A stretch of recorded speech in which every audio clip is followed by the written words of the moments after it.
નમસ્કાર મિત્રો. આજે આપણે એનબીએ એટલે કે નેશનલ બોર્ડ ઓફ એક્રેડિએશનના એક્સપર્ટ સાથે માહિતી પ્રાપ્ત કરવાના છીએ. જેમાં વોટ ઇઝ એનબીએ, એનબીએ શું છે, એનબીએ એક્રેડિએશનમાં ટિયર 1 અને ટિયર 2 એક્રેડિએશન શું છે, અને ખાસ તો વિદ્યાર્થીઓને આ કઈ રીતે મદદરૂપ થાય છે.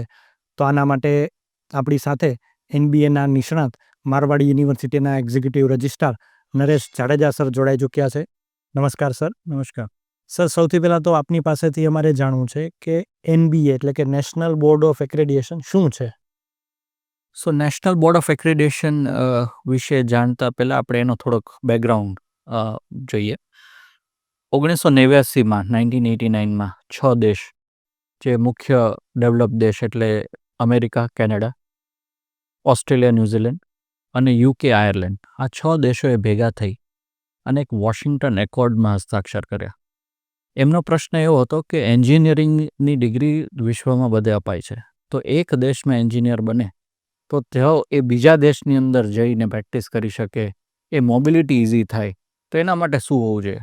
આ 6 દેશોએ ભેગા થઈ અને એન્જિનિયરિંગ એજ્યુકેશનની ક્વોલિટીની ગુણવત્તા અને એનું સાતત્ય બધી જ રીતે જળવાઈ રહે બધા જ દેશો માટે, એના માટે માપદંડો નક્કી કર્યા. 1989માં વોશિંગ્ટન એકોર્ડમાં 6 દેશો જોડાયેલા હતા. પછી ધીરે ધીરે આગળ વધ્યા.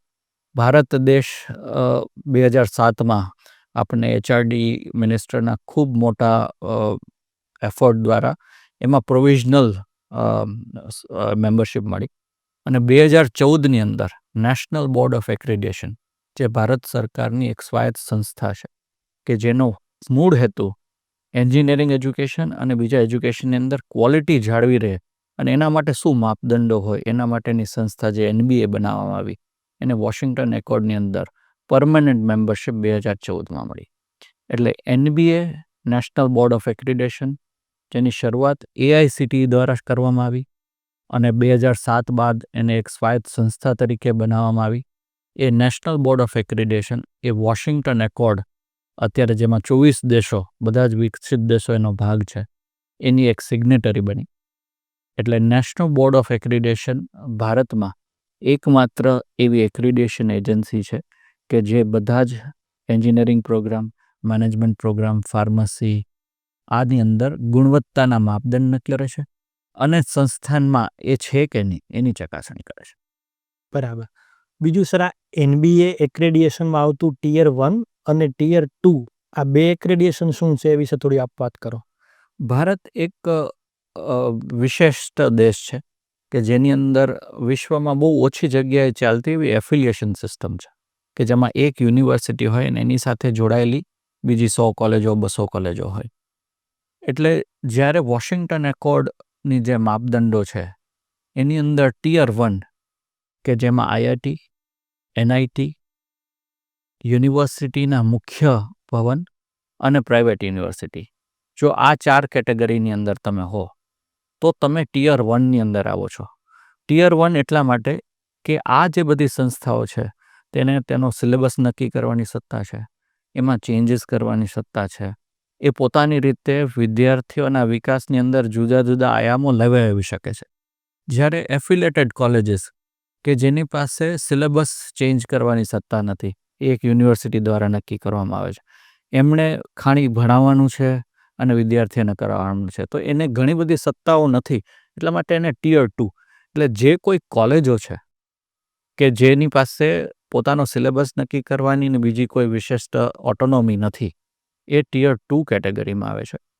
ઓટોનોમસ કોલેજ, પ્રાઇવેટ યુનિવર્સિટી, યુનિવર્સિટીના મુખ્ય ભવનો, આઈઆઈટી અને એનઆઈટી, આ બધી સંસ્થાઓ ટિયર 1 કેટેગરીમાં આવે છે. આ બંનેના એક્રેડિએશનના અલગ અલગ માપદંડો છે. જેમ મેં કહ્યું કે એફિલિએટેડ કોલેજને જે ટિયર 2માં આવે છે એને પ્રોગ્રામ આઉટકમમાં કંઈ પણ વિશેષ કરવાની તક નથી, એટલે એને ટિયર 2ની અંદર એ પ્રમાણે માર્ક્સ હોય છે.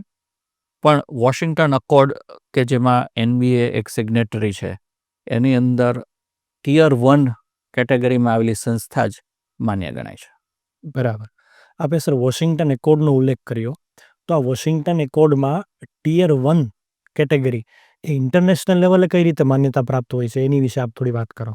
વોશિંગ્ટન એકોર્ડનો મુખ્ય હેતુ એ હતો કે જેટલી સિગ્નેટરી સંસ્થાઓ જેમાં જોડાય, એ જે દેશો જોડાય, તેના બધાના હેતુઓ કોમન હોવા જોઈએ.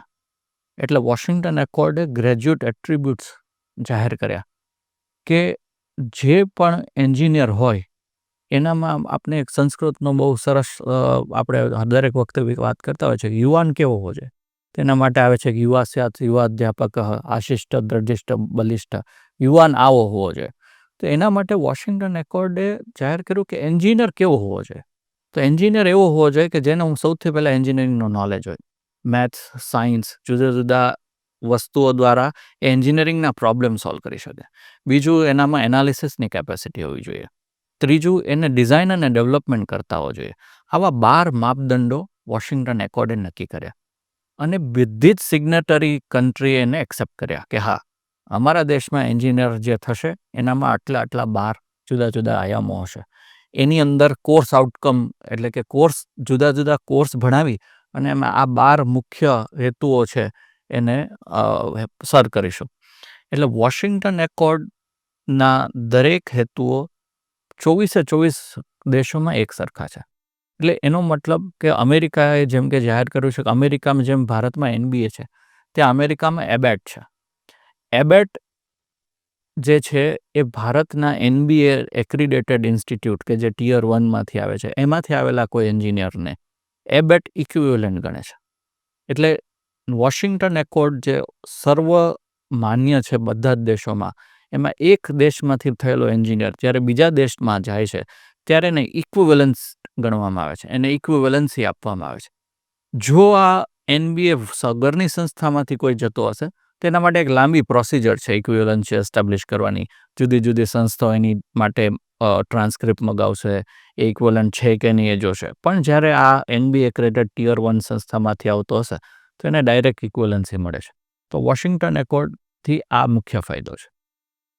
બીજું સર, આપે અત્યારે જે વાત કરી NBA વિશેની, તો વર્તમાન પરિસ્થિતિ જોતાં આપનું શું આકલન છે કે અત્યારે વિદ્યાર્થીઓને, વાલીઓને, કેમ કે ભારતમાં અત્યારે 1100થી વધારે યુનિવર્સિટી છે આજની તારીખે, તો આપનું શું માનવું છે કે વિદ્યાર્થીઓને, વાલીઓને NBA વિશેની સમજ અથવા તો એની અવેરનેસ એ કેટલી છે આજના સમયમાં?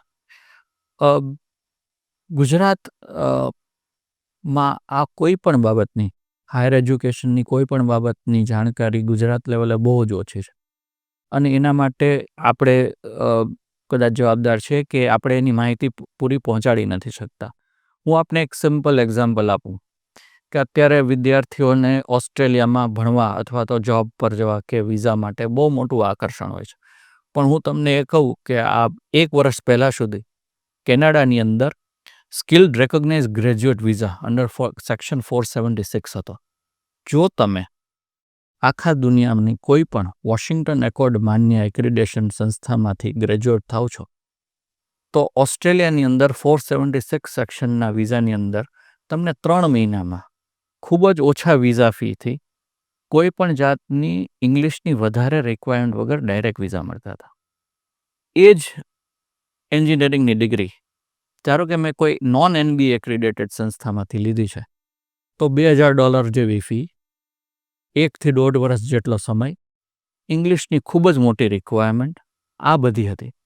કેમ? કારણ કે ઓસ્ટ્રેલિયા વોશિંગ્ટન એકોર્ડને માન્ય કરે છે અને એમને ખબર છે કે NBA એક્રિડેટેડ સંસ્થામાંથી કોઈ એન્જિનિયર આવે છે તો આપણે જે આ 12 માપદંડો નક્કી કર્યા છે એને ઇક્વિવેલન્ટ એનું એજ્યુકેશન, એનું એક્સપોઝર, એનું એનાલિસિસ, એની એક્સપર્ટીઝ હશે તો મારા દેશની અંદર આવીને સીધો જ નોકરી કરી શકશે. તો આ વસ્તુઓ આપણને ખ્યાલ જ નથી. કોઈ વિદ્યાર્થી ઓસ્ટ્રેલિયા જવા તૈયાર કરે છે પણ ઓસ્ટ્રેલિયા જવા માટે એ civil, electrical, mechanical, chemical engineering કોઈ બીજી સંસ્થામાં કરશે અને NBA ટિયર 1 એક્રિડેટેડ સંસ્થામાં કરશે તો અવડો મોટો ફેર એને ખ્યાલ જ નથી. હજી આનાથી આગળ વાત કરું, અમેરિકાની અંદર એબેટ એક્રિડેશન છે પણ અમેરિકામાં કોઈ બીજા દેશનો ગ્રેજ્યુએટ જ્યારે ત્યાં જાય છે તો એને પ્રોફેશનલ એન્જિનિયર તરીકે વર્ક કરવાનું PE કહે છે. તો PE માટે એને કોઈ એક અલગથી ઇક્વેલન્સી એક્ઝામ આપવાની હોય છે, તૈયારી આપવામાં આવે છે. પણ આપણને ખ્યાલ નથી કે અમેરિકાના મુખ્ય ઘણા બધા રાજ્યો જેમ કે ટેક્સાસ, સાઉથ કેરોલિના, આઇડાહો, ત્યાંની જે પ્રોફેશનલ એન્જિનિયરિંગ સંસ્થા છે એ NBA એક્રિડેટેડ ટિયર 1 સંસ્થા કે જે વોશિંગ્ટન એકોર્ડનો ભાગ છે એમાંથી આવતા એન્જિનિયરને કોઈ પણ જાતને પેપર વર્ક વગર ડાયરેક્ટ એને સમાવેશ કરે છે. તો હવે તમારું હેતુ છે કે civil engineering, mechanical, electrical, chemical આવા એન્જિનિયરિંગના પ્રોગ્રામ કરી તમારે કોઈ દેશમાં આગળ જવું છે તો તમે શું પસંદ કરશો? ઓફકોર્સ એક NBA ટિયર 1 કેટેગરીમાંથી આવેલી ડિગ્રી અને બીજી ડિગ્રીમાં આટલો મોટો તફાવત હોય પણ આપણે ત્યાં આનું ઘણું બધું એક્સપોઝર અને અવેરનેસ ઓછી છે.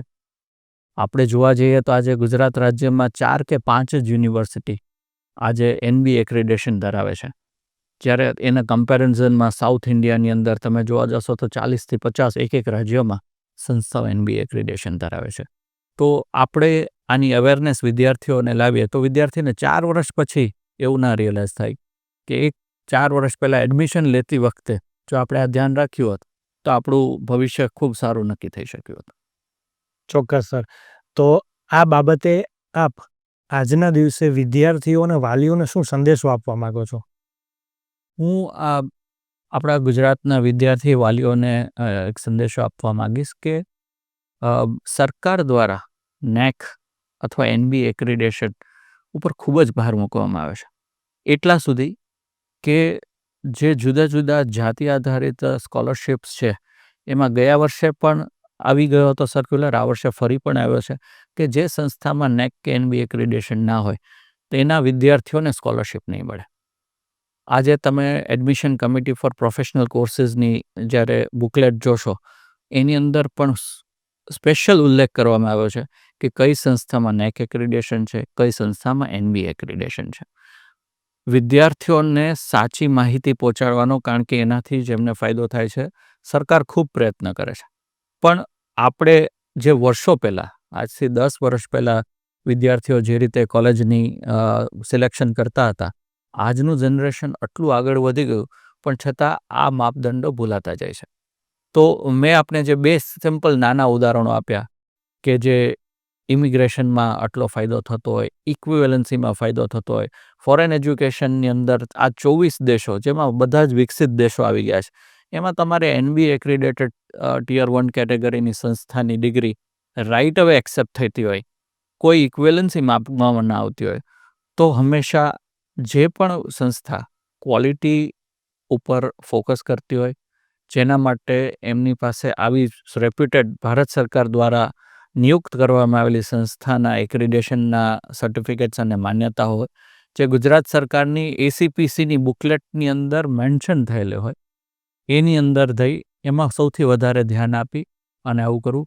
ખાસ વિદ્યાર્થીઓ, આજે ChatGPTનો જમાનો છે, ખાલી ChatGPTની અંદર NBA એક્રિડેટેડ વોશિંગ્ટન એકોર્ડ ટિયર 1 કેટેગરીની સંસ્થામાં એડમિશન લેવાથી શું ફાયદો, એ વસ્તુ એક ChatGPTમાં કરશે તો એને બધો જ ખ્યાલ આવશે. તો વિદ્યાર્થીઓ થોડો આમાં વધારે સમય આપી અને વધારે ધ્યાન આપે. આભાર સર આપના માર્ગદર્શન બદલ.